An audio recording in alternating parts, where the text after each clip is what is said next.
24 ঘন্টাও লা লিগার শীর্ষস্থান ধরে রাখতে পারেনি রিয়াল মাদ্রিদ। লা লিগায় নিজেদের 21তম রাউন্ডের ম্যাচে চমৎকার জয় পেয়েছে বার্সেলোনা।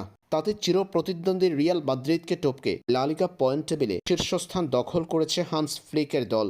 21 রাউন্ডের ম্যাচ শেষে 17 জয় 1 ড্রয়ে 52 পয়েন্ট নিয়ে পয়েন্ট টেবিলে শীর্ষে বার্সা।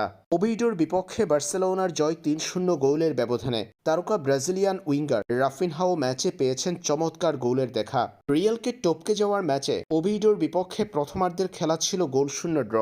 পুরো ম্যাচ জুড়ে চমৎকার আক্রমণাত্মক ফুটবল খেলেছে বার্সা। ম্যাচের 73% বল দখলে রাখা কাতালান দলটি প্রথমার্ধে পায়নি কোনো গোলের দেখা। পরে দ্বিতীয়ার্ধে ম্যাচের 52তম মিনিটে দানি ওলমোর গোলে এগিয়ে যায় বার্সা।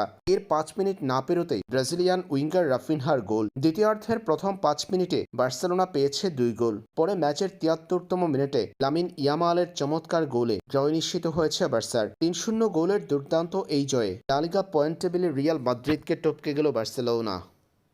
24 ঘন্টাও লা লিগার শীর্ষস্থান ধরে রাখতে পারেনি রিয়াল